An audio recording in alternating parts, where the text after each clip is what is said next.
Welcome to an Arizona Public Media Your Vote 2012 special, the Congressional District 2 Democratic Primary Forum. I'm Christopher Conover. Over the next 30 minutes, we'll have a chance to hear from the two Democratic candidates about where they stand on a variety of issues. Congressional District 2 includes all of Cochise County and much of Pima. Let's meet the candidates. In alphabetical order, Congressman Ron Barber and State Representative Matt Heinz. Joining me for the questioning is Arizona Public Media's Andrea Kelly. Thank you all for coming. Pleasure. Thank you for having us. It's good to be with you and with Representative Heinz. Well, Congressman Barber, let's start with you. You have not been on the campaign trail as much since your election in June as you were in the months before that. How have you been reaching out to voters this summer?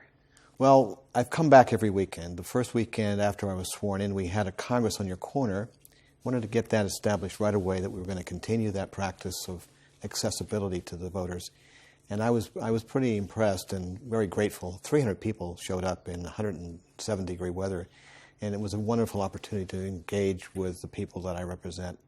Subsequently, every weekend since that time, I've gone to a farmer's market to meet constituents one-on-one again. We've had a number of events around the district with various parts of our constituency. So it's important to me to make sure that I know what's on the minds of the people I represent.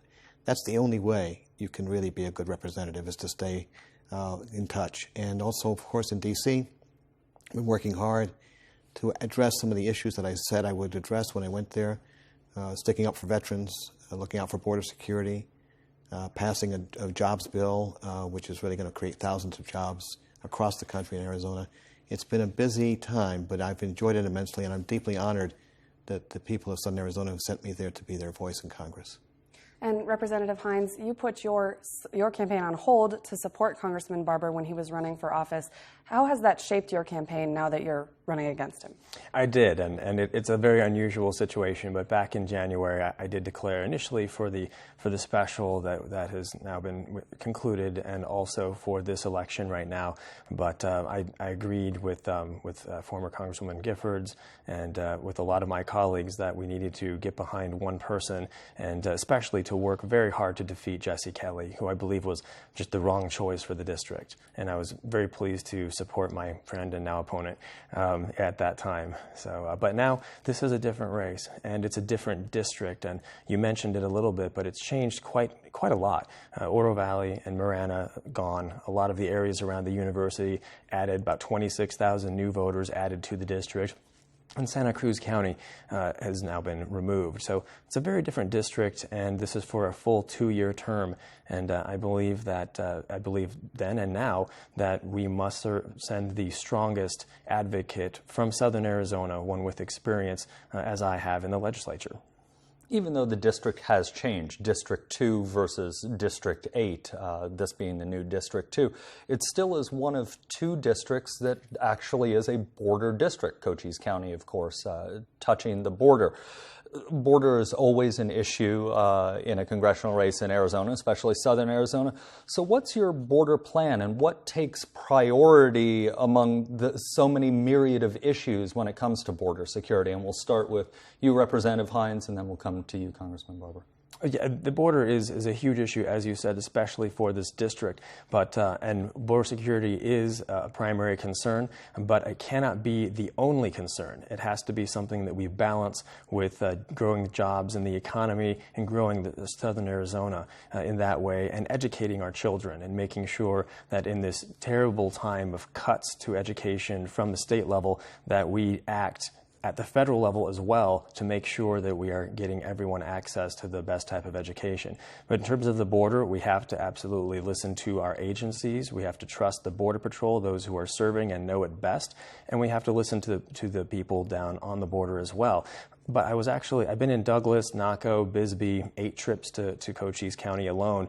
And in my last trip, I did have a conversation with the owner of the Hotel Gadsden in Douglas. And one thing that really struck me when I was talking to her was she said, please stop hyping border violence. You know, we have some problems. They're very serious problems, but I used to have 75 employees. I now have 30. No one will come. You have to help us. You have to help our economy. So there's an important balance we have to strike. Congressman Barber, same question. What's your border plan? Obviously, there are so many moving parts to the border, but how do you prioritize what happens first? Well, this is an issue that I've been working on for the better part of 6 years. When Congresswoman Giffords was elected and I became her district director, one of the priority assignments she gave me was to be the lead for border security issues on behalf of her when she wasn't here, as well as to advise her when she needed that information to craft legislation. One of the most important things we did during that period was to hear from ranchers and business people and Border Patrol agents, law enforcement, what's needed on the border. And out of those conversations, the Congresswoman crafted a bill, a $600 million emergency appropriations bill that brought some of the needed resources to the border. 1,000 more Border Patrol agents, more ICE agents, more DEA agents, more U.S. attorneys, more technology, mobile surveillance systems, horse patrols, forward operating bases. All of those things are essential ingredients of stopping these transnational criminal organizations that we sometimes call drug cartels. I think it's important that we be realistic about what they've done and what they could do. They've killed nearly 50,000 people in Mexico. They killed a rancher right near the border. They killed a Border Patrol agent 2 years ago, Brian Terry. While the violence hasn't come to our country at the level it's come to Mexico, it's still a very critical issue for the people who live and work on the border. Ranchers who have lived and worked this land for generations are concerned that they may not be able to pass this along to their kids. They are now on their land armed. They go to the clothesline armed. They won't leave their kids at home because they're afraid. We have to give them the safety and security that every American deserves. And having said that, we also need to address the broken immigration system that we need to fix in this country. It can't be just one or the other, but we have to give priority to border security. And I will continue the work I've done on behalf of Congresswoman Giffords, and I have already done that in my own stead back in D.C., having co-sponsored a bipartisan bill to increase border security measures and get all the agencies of the federal government together to work more cooperatively. Just like border, another issue we've asked all of the congressional candidates that we've had in for forums in southern Arizona. We'd like to ask, with the mass shootings that we've heard about throughout the country lately and, of course, in recent years, is it time to have a conversation about high-capacity magazines? We'll assume that since you're running for Congress, you both support the Second Amendment. No need to go there unless you don't support it. But high-capacity magazines. We'll start with you, Congressman Barber. Well, you didn't want us to talk about it, but I think it's important to say that the Second Amendment is a very important part of our Constitution, and I respect it and support it. But when I look at these mass shootings, I think only, quite frankly, of what happened here, what happened to the families, what happened to my family.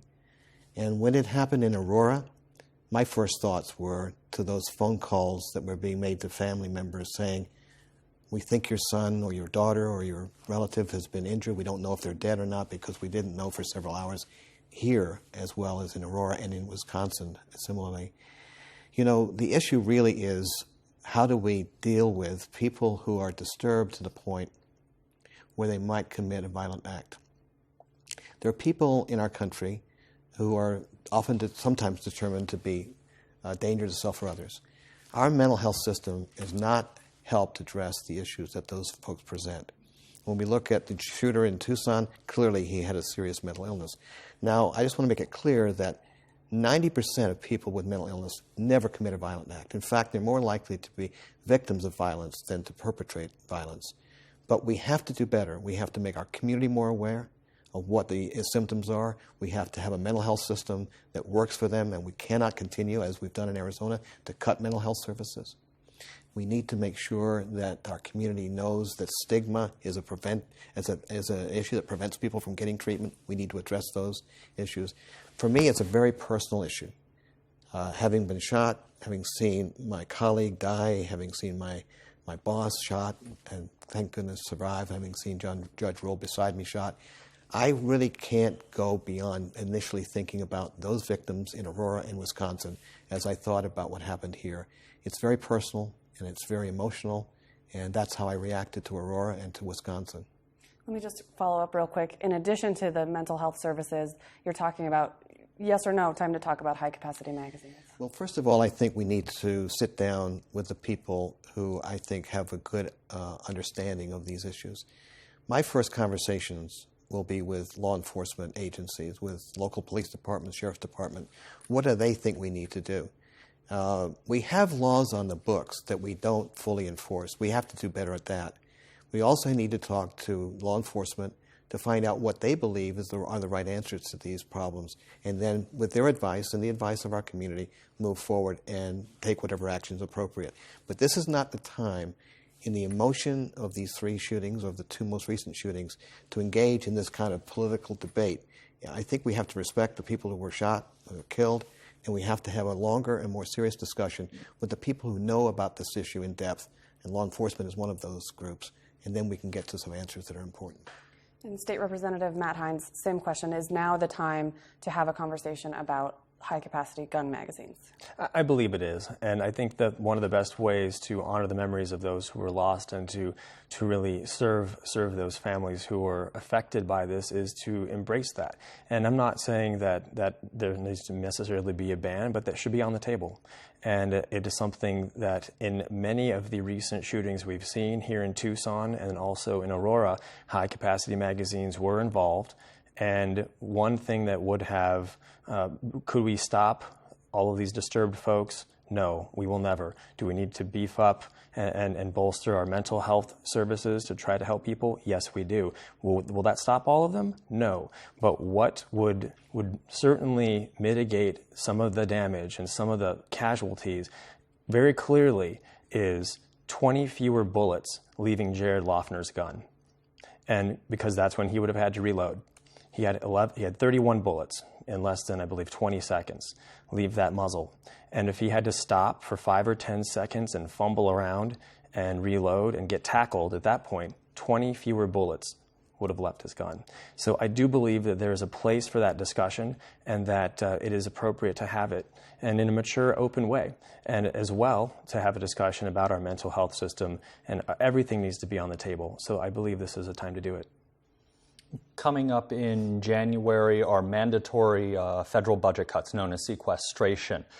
As we approach that, and we'll see if they go into effect or some things happen that keep them from going into effect, but what do you think as the potential next member of Congress representing the 2nd District, what do you think is the best way to balance the federal budget and reduce the debt? And Representative Heinz, we'll start with you and then come to Congressman Barber. The budget is key, and something that a legislator does, and I've done now for 4 years on our behalf down here in Phoenix, is we pass budgets, and the Congress doesn't do a very good job of that, unfortunately. But that is one of the main things that you do as a representative in Congress or at the legislature, and it is a listing of the values and priorities of the nation or the state.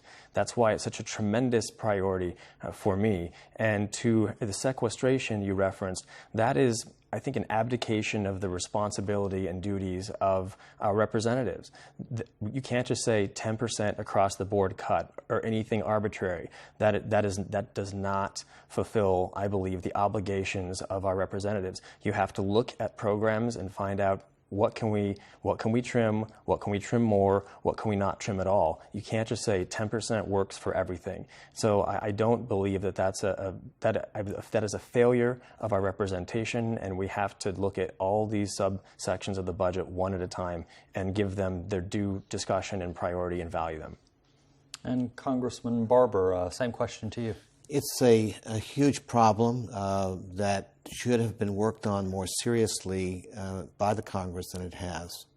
10% across the board cut, which would go into effect on January 1st. We needed to be working on how do we resolve this issue sooner than we are. When we left Congress 2 weeks ago, I voted against adjournment because I really felt that we needed to stay and do our jobs. And one of the biggest jobs we have to do is to deal with sequestration. The sequestration idea is really a meat-axe approach to cutting spending. We do have to cut spending, as we also have to increase revenue to balance our budget. But in terms of the budget itself, we need to go into each program, find where there's duplication, and there's plenty of it, find where there are programs that are not working, and there are some, and make sure we protect those programs and those organizations within the federal government and funding that are investments in our future, such as education. Certainly we need to protect the border and border security. We need to have our national defense intact, but we should not take a look at a 10% across-the-board cut. It's going into each one of those areas and finding those things that we need to either cut back on or modify or merge together. It can be done. And the unfortunate thing is that when we go back to Congress in September, we'll have 8 working days before the election. Then we'll come back after the election, and we have 2 months to resolve this problem. My biggest complaint as a new member of Congress is that there's been a failure of leadership in the Congress to address these issues until now. Just the other day, there was a report that said this Congress, this majority-led Congress, has passed fewer bills than any Congress since 1947. Now, I'm a new guy on the block, but I think we can do better than that, and we certainly have to in the interest of our country and my constituents. Let me follow up, if I can, with both of you on that statistic. There was also another Gallup poll that just came out that has Congress as a whole approval rating with the public at the lowest it's been in decades. And last year we saw a new record low, so it's even lower than that. Well, since this is a follow-up, we'll start with you, Congressman Barber, but I want to also get Representative Heinz in on this. How do you, as a current member of Congress, convince the people back home in the district and the rest of the country that Congress is worth approving of? Well, I think historically what we know about the Congress's rating in the public is that they don't like Congress, but they make up their minds about their individual member of Congress, and that's a different situation in terms of approval ratings. But the issue really is that for the past almost 2 years, we have had a Congress that has been gridlocked on all the major issues. We've had a caucus that is intent on blocking any progress we can make on jobs creation, on moving forward on the Affordable Care Act, on dealing with sequestration. All of these issues, huge issues for our country, have basically been ignored by this Congress. Essentially a do-nothing Congress. Hopefully we can make a change in that in the next Congress next year. What I've tried to do in my time in Congress is to work with people across the aisle, and there are some Republicans who are willing to work on bipartisan legislation. To date, I've introduced 2 bills, both bipartisan, one to protect veterans from scams in their retirement years, and the other to require more coordination amongst federal agencies and with Mexico on border security, and I've got more that will be forthcoming. There are issues on which we can find common ground, and that's what we have to do. Compromise is not a dirty word. This country was based on compromise. We wouldn't have a constitution without compromise. We have to get past this ideological divide, this gridlock, this do-nothing, and get to a point where we solve the nation's problems. That's why I went there. That's what I'm going to work on for as long as I am there. And hopefully, as time goes on, we will have the kind of members of Congress who are willing to do the same. Representative Heinz, assume for the moment that you become the representative from the 2nd District. How do you solve the low approval rating of Congress, if one person can do it on their own? I'm not sure one person can, but I know I will certainly try. And I have a record to stand on. 4 years in this legislature, we have a 2-to-1 ratio of Republicans to Democrats and a Republican governor in the state of Arizona. We are known nationally as one of the most, I would say, hyper-conservative, hyper-partisan legislatures. Yet still, over the past 4 years, I, as a Democrat in the minority, working with my colleagues on both sides of the aisle, have been able to pass over a dozen measures and have those signed into law. And that, I believe, demonstrates my ability to really drill down and solve problems, just like I do in the hospital for my patients. Cancer, infections, those don't have partisan affiliation, and you just get in there and you solve the problem. And sometimes you have to work with people that you may not agree with on a lot of issues, but that's fine. And that's what I've done for 4 years. I've had an open door, an open mind, and because of that, I've been able to demonstrate the most effective legislative record of any Democrat currently seated. And that is the kind of discussion, and that is the kind of, I believe, that is what exactly we need to have in D.C. And while I don't know that one person alone can do it, I think that that's a great start. One issue that's come up on the campaign trail so far, and remind our listeners and viewers that the campaign started basically June 13th, the day after Congressman Barber was elected to office. State Representative Matt Heinz, you've been airing a TV commercial criticizing Congressman Barber for his vote, the very first vote you took, on a bill that would waive some environmental laws for the Border Patrol. Why are you focusing on this vote? It was one of the first votes, actually, and what was striking to me is that during the over 12 different forums, town halls, I'm hearing from voters about that specific vote. They bring it up every single time I have a forum. They ask me how I would have voted. They ask me, to conjecture about why my opponent voted for it, and of course that's not appropriate. But this is something that's on the minds of the voters, and because this is the first time we've been able to meet and have a discussion about that, I felt the need to let voters know that's there. And that type of vote, which it's a bill sponsored by a Tea Party Republican in Utah, and who is absolutely obsessed with rolling back environmental regulations. He says, this representative says that there's no way to have a secure border and environmental protections. And that's just, I believe, completely false. So having a 100-mile margin north of our southern border where the Border Patrol can waive 16 or more different environmental protections, including Mo Udall's Arizona Wilderness Act, I didn't think that was the right way to go. And when you look at the testimony, the Department of Homeland Security and the vast majority of Border Patrol supervisors also agreed. And so what I see there is a tendency to kind of cave in to an extremist viewpoint that doesn't really solve a problem, but allows one group, in this case some Tea Party Republicans, to come out with their point of view and roll back environmental protections. And that's what's been so concerning to the voters and why I aired that. And Congressman Barber, at the time when you took that vote, very quickly you said that you did not like everything in the bill, but you voted yes. Absolutely. When you go into a representative body like the Congress, you don't get to vote maybe. You get to vote yes or no. Throughout my campaign for the special election and throughout my career working for Congressman Giffords, I've been very focused on border security. And this was a vote that said we need to improve border security for those ranchers, their families, the businesses, and all of the people who are living under great fear on the border, which was brought to bear initially by the shooting and killing of one of their own on his own ranch, and then later, of course, the killing of Brian Terry. So when I went to Congress, people I think knew that I was going to be focused on border security. Having said that, you're right. The bill, I've said that bill repeatedly, that the bill was far from perfect. It was excessive in my view. 100 miles is way too far. I want agents closer to the border, not 100 miles away. I don't think you can say, and you shouldn't say, that it's either or. It has to be both, border security and environmental protection. I've been an environmentalist since I was in college, and I'm proud of my record and my history of working in the environmental movement and trying to protect our environment. So it's not about disregarding the environment. It's about a bill that needs to be fixed, that needs to be reduced in the amount of distance from the border, north and south, so that it's a better bill. Let me just speak about this ad for a moment.